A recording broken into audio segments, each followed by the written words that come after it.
사랑의 교회에서 음향 감독을 했고요. 오카노 목사님 계실 때 제가 음향 관련된 엔지니어들을 따라다니면서 계속 했었어요. 거기서 음향도 배웠고 예배자의 음향에 대한 것도 배우게 된 것 같아요. 그리고 뭐 동아방송대나 뭐 중앙대학교나 이런 여러 대학에서 지금 강의를 하고 있습니다. 어쨌든 감사하게도 또 그렇게 됐고요. 제가 이런저런 책도 쓰고 논문도 썼는데 제가 공부를 잘 못하는 사람인데 어떻게 동창회 가면 되게 놀라야 합니다. 친구들이. 예. 하나님이 지혜 주셔서 이렇게 된 것 같아서 여러분들도 좋아하는 일들을 좋게 이렇게 하면 좋을 것 같아요. 음향에 대한 이야기들을 제가 해볼게요. 교회 음향이 뭘까? 교회 음향. 음향은 되게 많아요. 그렇죠? 음향이 어디서 공연장에 있는 음향도 있고 지하철의 다음 역은 교대역입니다. 이런 것도 음향이에요. 그렇죠? 이거 우리가 퍼블릭의 공통에다가 전달하는 거 이걸 우리가 퍼블릭 어드레스라고 하거든요. PA라고 하는데 이렇게 말하는 거를 우리가 다 공통적으로 PA라고 합니다. 하지만 공연장에서는 소리가 전달되는 게 아니라 소리의 전달에 감동까지 들어가야 돼. 감동? 감동이 뭘까? 교대역이나 남부터미널역에서는 그 다음 역은 어디입니다 할 때 감동이 없잖아요. 그렇죠? 감동이 있습니까? 그 얘기 들으면서 감동한 적 있습니까? 혹시? 없어요. 그렇죠? 네? 공연장에서 가수가 노래 부르면 막 이렇게 내가 뭐 이렇게 기분이 좋아지고 감동이 돼. 왜 그럴까? 소리의 질이 되게 좋거든. 좋은 음질. 또 서브우퍼. 이해되죠? 저음의 감이 있으니까 음악 들을 때도 꽉 찬 느낌이 드는 거예요. 이해되죠? 그렇게 감동이란 게 있어. 그걸 우리가 사운드 리인포스먼트라고 해서 SR이라고들 해요. 그냥 뭐 몰라도 되는 말이야. 어쨌든 소리에 감동을 주는 거죠. 그냥 들리는 게 목적이 아니라 찬양팀이 어디 갔는데 감동적으로 해가지고 사운드가 나왔으면 좋잖아요. 그 다음에 설교자가 와서 감동하면 얼마나 좋아요. 근데 그냥 안 나오고 막 하울링 나오고 그러면 막 울고 싶고 막 그렇잖아요. 이거 과정을 말하는 거예요. 그런 게 보통 공연을 우리가 뭐라고 하냐면 퍼포밍 아츠라고 해요. 공연 예술을. 그죠?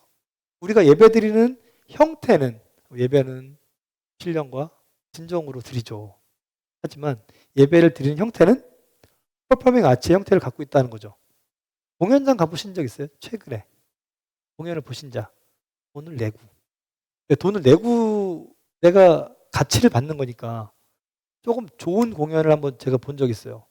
지금은 뭐 예당에서 하는 것 같은데 차로대에서 15만 원인가 20만 원 정도 주고 풀어보려고 봤어요.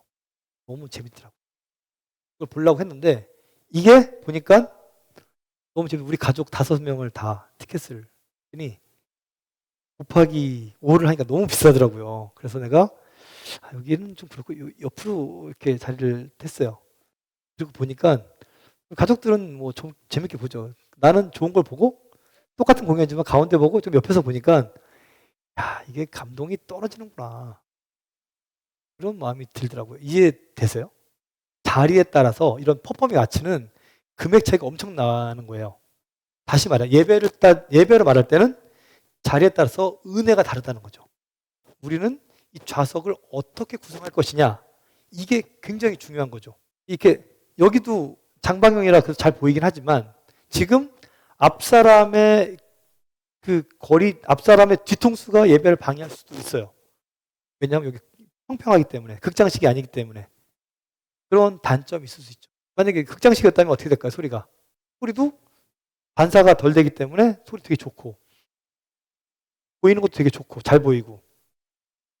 근데 만약에 이제 이렇게 되면 보이는 것도 앞 사람에 가리기도 하고 소리가 맞고 튀겨서 되겠죠.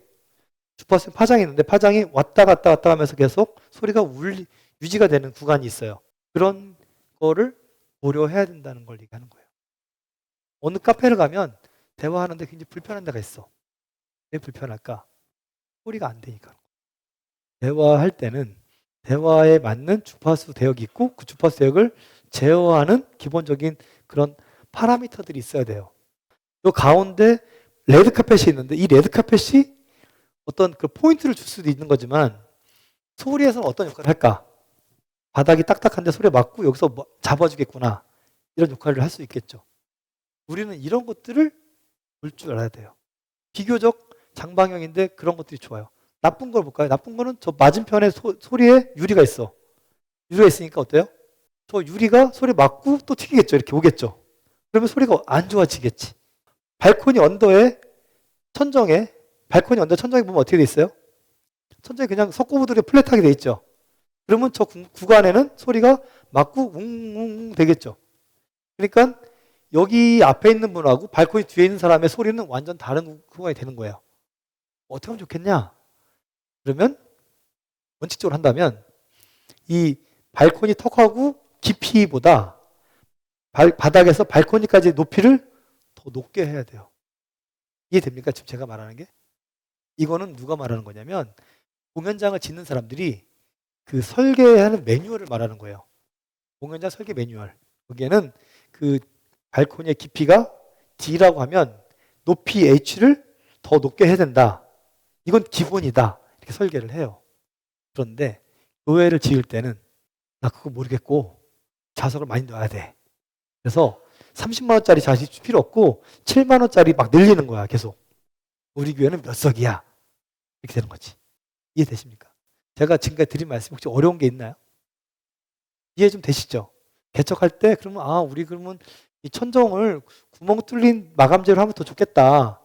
그거 돈이 더 들지는 않으니까. 그렇게 해주면 소리가 시원하게 빠져. 공연장 설립에 대한 기본적인 그 플랫폼들을 노트북에서 검색 한번 해보세요. 공연장 건립 딱 치면 PDF로 파일이 엄청나게 많아요. 이게 다 여러분들이 낸 세금으로 만든 파일들이거든요. 그거를 한 번이라도 읽고 교회 건축을 하면 너무나 좋을 것 같아요. 교회를 전문으로 건축하시는 분들 그거 잘 안 보는 것 같아. 말도 안 되는 건축물이 너무 많이 나와서. 정말 이해되시죠? 어디 앉는다에 따라서 예배가 완전 감동적이 다르니까. 기본적으로 우리가 드리는 예배 공간은 퍼포밍 아츠 공연장과 같은 형태인데 그 부분들을 좀 간과돼서 지은 부분이 있다. 이런 부분들 좀 개선할 수 있는 것들은 개선할 수 있는 게 된다. 그런 거죠. 대부분 교회가 이제 상가형 교회들이 많거든요. 단독 교회도 상가형 그 높이의 낮은 공간들이 되게 많아요. 유아실이나 이런 부분들은 그런 공간들을 어떻게 꾸밀 것이냐 이런 것들을 이후에 예배에 필요한 파라미터들을 제외하고 예배에 필요한 인테리어적 요소들도 필요하다는 걸 얘기하는 거예요. 그러니까 예배 공간인데 너무나 막 어둡게 하고 뭐 이렇게 하는 것도 젊은 사람들 그거 좋아하니까 그것도 틀리진 않지만 우리가 대중적으로 많이 드리는 예배의 그 정서에 맞게 인테리어도 필요하지 않겠냐. 예배에서 그런 부분들이 있고 예배 공간에서 우리가 어떻게 하면 예배 공간으로서의 가치와 또 예배 철학들을 공간에 담고 퍼포밍 아트로서의 어떤 그런 그 소리적인 요소, 또 비주얼적인 요소들을 적용시켜야 된다. 이런 거를 제가 말씀을 드렸습니다. 우리는 이제 교회에서 섬기는 사람의 역할을 하는 거예요. 다이든 타이든 뭐 페이를 받을 수 있고 안 받을 수 있고 그건 중요하지 않고요. 내가 이 일을 할 때는 전문적인 사람이 필요할 거라고 생각이 들어요. 열정인 사람도 필요하겠지만 전문적이어야겠죠. 교회에서 주방에서 음식 하시는 집사님이 권사님이 너무 착해. 너무 천사야. 음식만 잘 못할 것 뿐이지 다 좋아. 그러면 쉽지 않아요. 그죠? 우리 차량 운행하시는 집사님이 너무 착하시고 성실한데 접촉사고를 맨날 내고 오셔. 그러면 어쩔 수 없이 그냥 다른 데로 이렇게 보내드릴 수밖에 없어. 음향하는 사람이 음향을 조금 잘해야 돼요. 너무 잘하지 않더라도 조금 적정하게 잘할 필요는 있겠다 생각을 하는 거죠. 그러기 위해서 우리가 전문적인 훈련들을 좀 해볼 필요가 있다. 이렇게 오신 것도 그렇고 책도 보고 이 관련된 사람들을 만나기도 하고 그래서 이 전문적인 거는 잘 모르겠어요. 오홀리압과 부살렐 이런 사람 예를 많이 들잖아요. 그렇죠? 공교한 사람이다. 이 사람은 참 공교하다는 말을 했잖아요. 여러분들도 교회에서 봉사하지만 참 공교하게 이 일에 대해서 책임을 가지고 한다. 이런 마음을 가지면 되게 감사하지 않을까요? 잘 모르겠지만 솔로몬이 건축을 할 때 다윗이 다 준비해 놓고 솔로몬 성전은 어떻게 했어요? 현장에서 치수 재가지고 뚜둑뚜둑해서 마치지 않았어요. 솔로몬은 레고 블럭을 마친 것처럼 성전을 조립했다. 이렇게 써 있는 것 같아요. 내가 보기에는. 그렇죠? 그때 당시에 무슨 뭐 샌딩기가 정확히 있는 것도 아닌데 갔다가 탁탁탁탁 맞춰가지고 망치질 안 하고 성전을 지은 거예요. 그때 기술로, 그때 공구로. 쉬운 일 아니잖아요, 그죠? 그러니까 성전을 지을 때 그런 마음으로 우리가 해 나가거든요. 그러니까 제가 간간히 보다 보면 여기 막 그 교회 천장 막 공사하는 아저씨들 보면 어쩔 수 없이 막 이렇게 막 현장에서 담배 피우면서 공사하고 막 그런 게 많아요. 그러면 막 재떨이가 막 천정 안에 막 가득이야. 내가 들어갈 게 있으면 쓰레기 봉지 갖다가 탁탁 버리고 치워주긴 하는데, 기왕 할 거면 좀 더 교회를 사랑하고 아끼는 사람 중에 교회를 할 수 있는 사람들 찾아서 만드는 게 좋지 않을까 하는 마음들이, 아니면 그분들 하시라고 하고 끝나면 우리가 청소해드리고 좀 좋지 않을까 하는 마음이 듭니다. 네, 그래서 전문성은 별거 없어요. 그냥 음악 좋아하고 많이 들으면 돼요. 음악이 되게 많으니까, 그죠? 찬양을 듣는 거지. 어떤 찬양 듣나.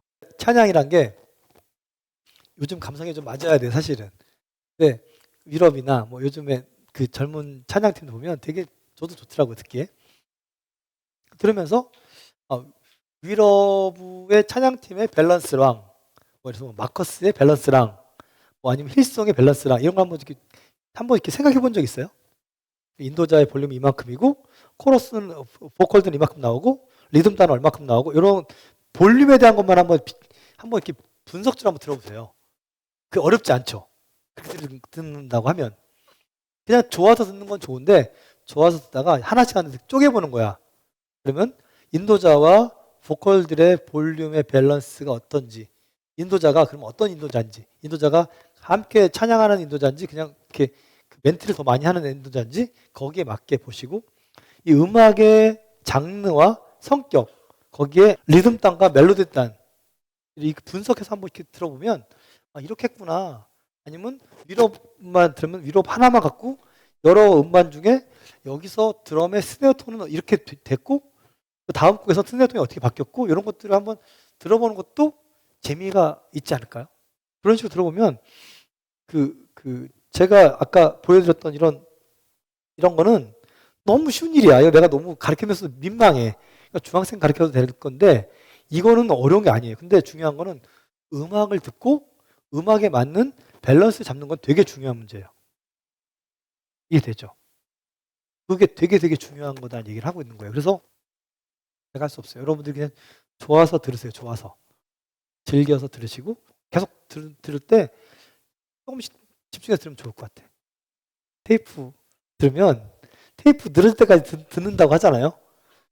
요즘에 테이프가 아니라 유튜브니까 얼마나 듣기 좋아요. 돈도 안 들고, 그죠? 그래서 자꾸 이렇게 분석해서 들은 훈련을 하게 되면 좋지 않을까. 즐거워하면서. 그리고 할 수 있다고 하면 연주도 좀 해볼 수 있으면 좋을 것 같아요. 연주. 음향을 내가 좀 더 하겠다. 그러면 연주 잘 못 치더라도 드럼도 한번 쳐보고, 기본적으로 기타도 좀 쳐보고, 연주를 해보다 보면 이런 느낌이구나. 그래서 그런 밸런스를 잡아보는 것도 괜찮을 것 같지 않을까요? 저도 드럼을, 제가 입사를 했는데 둘이 같이 했는데 저는 드럼을 모르고 같이 간 친구 드럼을 쳤어요. 그러니까 음향을 먼저 하게 되더라고, 어쩔 수 없이. 속상해서 드럼 연습을 이렇게 했어요. 제가 매트 막대기에 놓고 이렇게 치잖아요. 이걸 연습해야지 드럼을 하는 거니까. 그러면 제일 두꺼운 매트 스틱을 사고 여기다가는 옛날 전화번호부 있어요. 두꺼운 전화번호부. 공짜라서 갖다 놓고 두들겨. 메트로놈 켜놓고 똑딱 똑딱 1시간 동안 똑똑딱딱 똑똑딱딱 똑똑딱딱 똑똑딱 계속 연습해요. 매트를 칠 때 어떻게 이렇게 쳐야 될지를 알 것 같아. 그리고 드러머가 드러머에 앉아 있으면 이 사람이 드럼을 잘 치는 사람인지 못 치는 사람인지, 이 사람이 연습을 하는지 안 하는지를 내가 알겠더라고요. 드럼을 칠 때 터치감이 일정한지 아닌지를 볼 수 있으니까, 들으니까. 그래서 제가 음향을 하려고 드럼을 배웠어요. 1년 동안. 이거 잘 못하고 이것만 했어요. 이것만. 그랬더니 이제는 프로들이랑 제가 연주를 하거나 뭐 음향할 때도 제가 금방 알아요. 안 하냐? 이렇게 살짝 물어보고 바빠서 야 치나? 그럼 얘기해주면 깜짝 놀라거든요.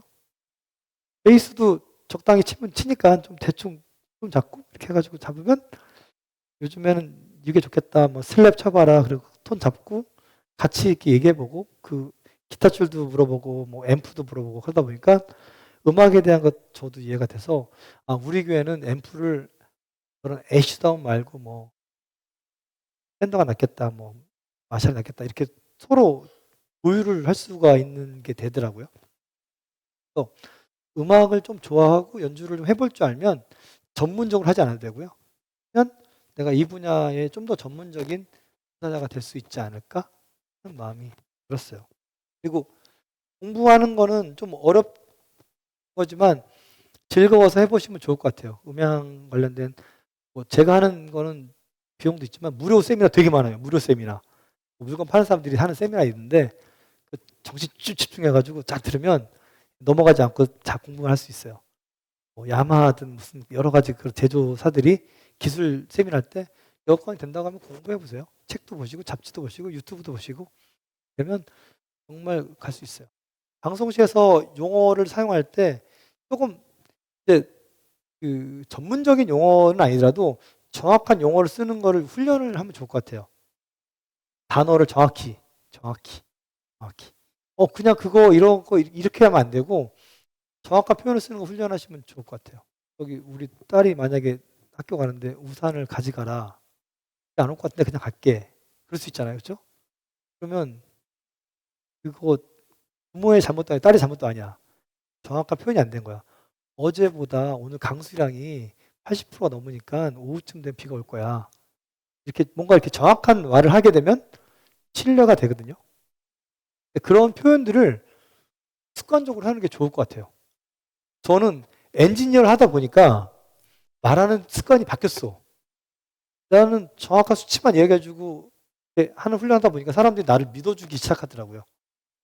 그러니까 틀린 건 틀린 거 아닌 건 아니고 내가 잘못한 건 잘못한 거고 아예 그냥 그거에 대해서는 내 자존심도 아니야. 제가 이거 잘못했습니다. 요건 이렇게 하면 되고 이렇게 얘기하면 사람들이 저 신뢰해 주는 게 있어요. 안 된다고 막 그 우기는 거 있잖아요. 아, 이거 안 되는 겁니다. 뭐 만지면 안 돼. 이렇게 하는 거는 내가 신뢰 없습니다. 이런 말이 똑같은 거예요. 그냥 이거 제가 모르는데 어떻게 하면 좋겠습니까? 진짜 실력 있는 사람들은 모른다고 미안하다고 이런 말 잘해요. 실력 없는 사람들은 그런 말 안 해요. 실력 있는 사람들도 언제나 겸손해. 실력 없는 사람들은 안 됩니다. 뭐 촉수 언금 이런 거 써놓고 출입금지 이런 거 써놓고. 그래서 여러분들이 이렇게 있다 보면 걱정되는 게 하나 있는데 지금보다 음향을 훨씬 잘하게 될 거예요. 그거는 걱정 안 돼요. 네. 그러면서 교만이 생길 수도 있어. 나만 음향할 수 있어. 이거는 안 된다고 생각을 해요. 내가 배운 거 또 나눈다는 마음으로 하게 되면 멋지지 않을까. 그래서 그런 얘기 했어요. 복장도 중요합니다. 복장. 그러니까 사운드 체크를 위해서 방송에 잠깐 나와서 한번 들어보고 왔다 갔다 해야 하잖아요. 그런데 막 그냥 일반적인 옷 입은 사람이 왔다 갔다 하면 그게 바로 예배 방해야. 그 사람은 왜 왔다 갔다 하지? 근데 뭐 명찰을 갖고 있거나 스텝 조끼 입는다거나 그러면 이 사람이 사운드 체크를 하고 있나 보다. 신경 안 쓰게 되거든요. 예배에 집중할 수 있거든요. 그런 거 되게 중요해요. 나는 다른 교회 갔을 때도 보면 윌로우 크리스천 이런 데 갔을 때 보면 교사들도 그냥은 절대 교사를 안 세워. 아이디 카드 없으면 못 들어와. 여기는 차일드가 있는 공간인데 성인이 있다? 그건 안 돼. 명찰 없으면 안 돼. 신분. 이해되죠? 그러니까 그렇게 아이들을 보호하는 기본적인 게 돼 있어요. 우리 교회도 주일학교도 이렇게 체계화시켜서 아이덴티티를 주면 교사, 이렇게 뭐 엔지니어 이런 봉사자들이 다 있으면 좋지 않겠나. 큰 돈 들어가지 않는 것 같거든요. 하기 나름이니까. 자, 그다음에 녹음을 하고 믹싱을 하고 다시 한번 이렇게 해보세요. 시간 엄수는 뭐 말할 것도 없죠.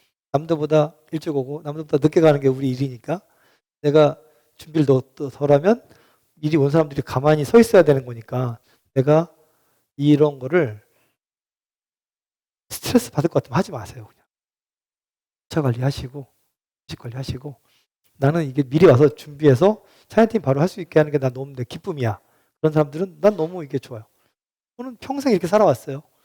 지금은 저도 나름대로는 뭐 사회적으로도 교수기도 하고 뭐 박사도 하고 뭐 여러 가지 했지만 현장 가면 내가 막 뛰어가서 빨리빨리 잡아줘 이렇게.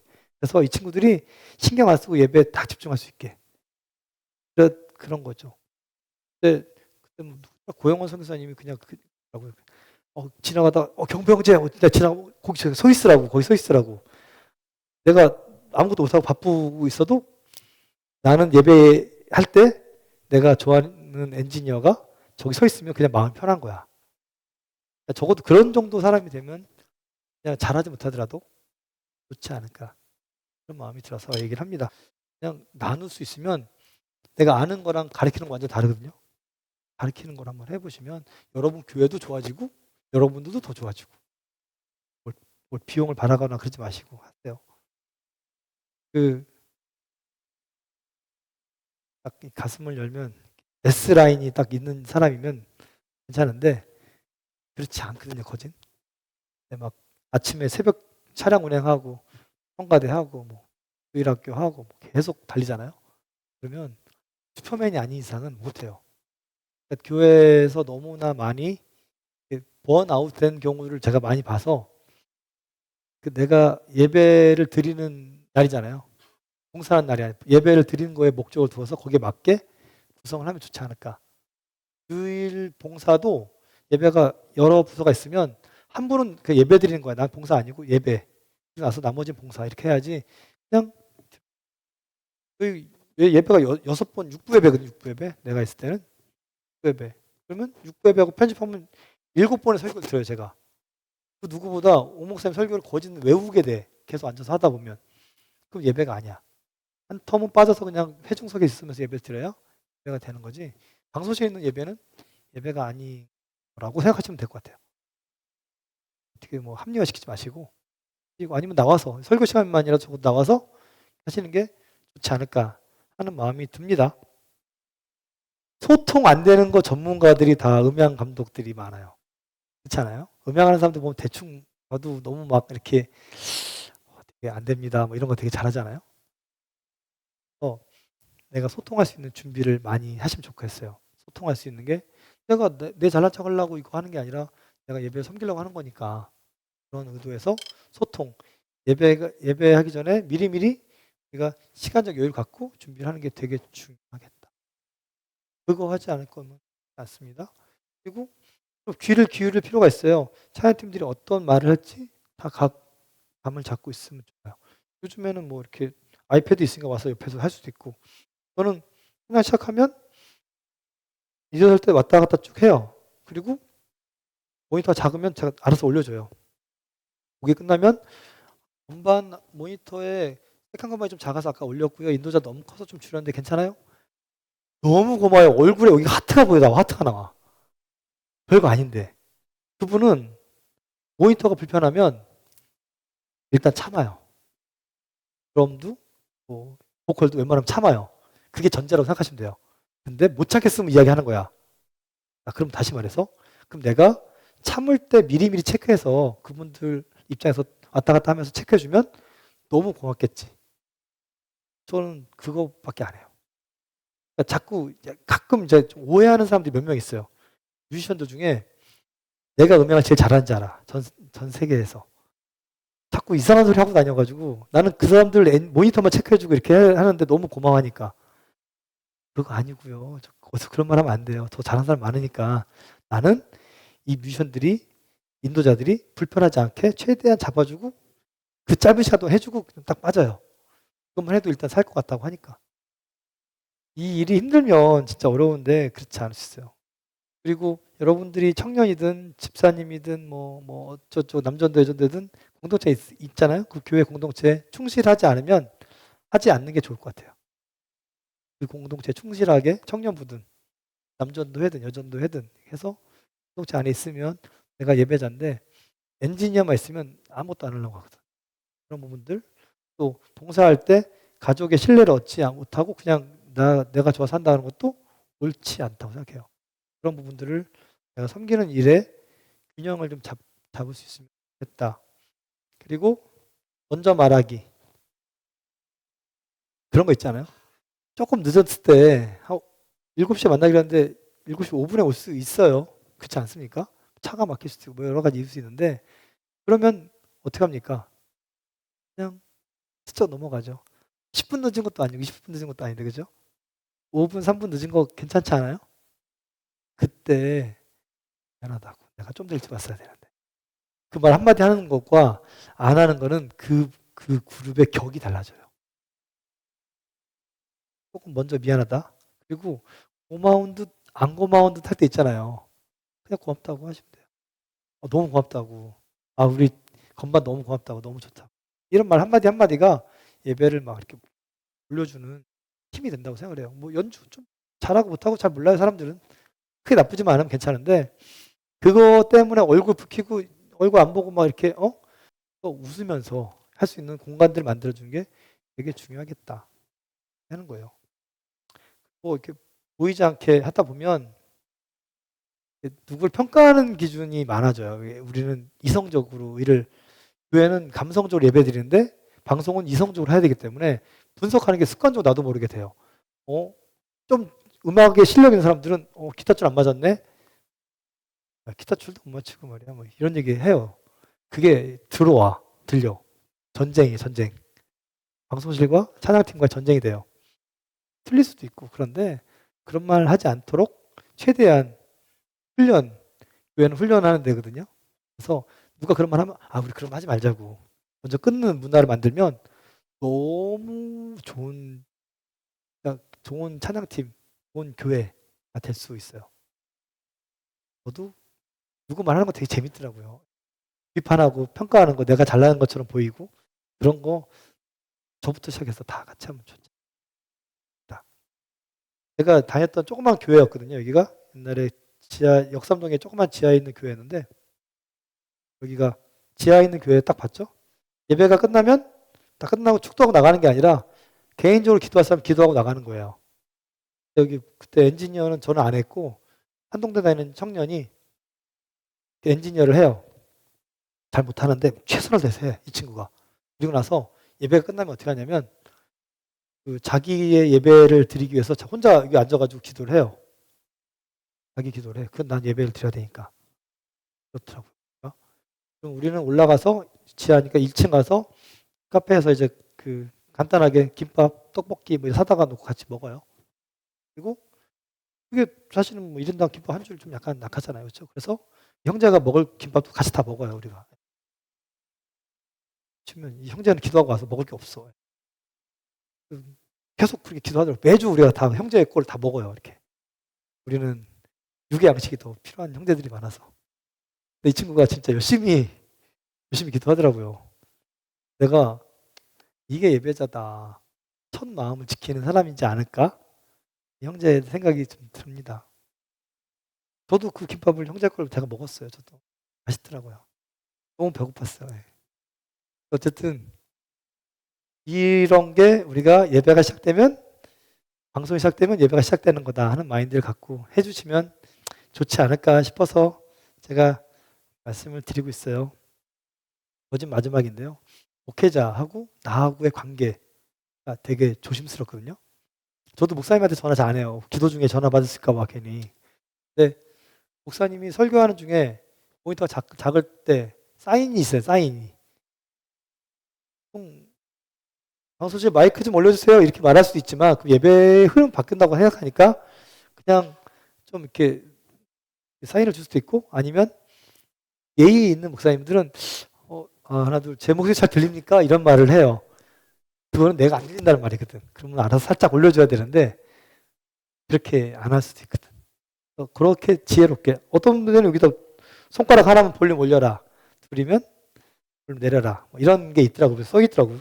손가락 3개면 바카스. 무슨 뭐냐고. 우리 목사님 바카스 한다고. 바카스 갖고 오라는 말이라고. 알겠다고.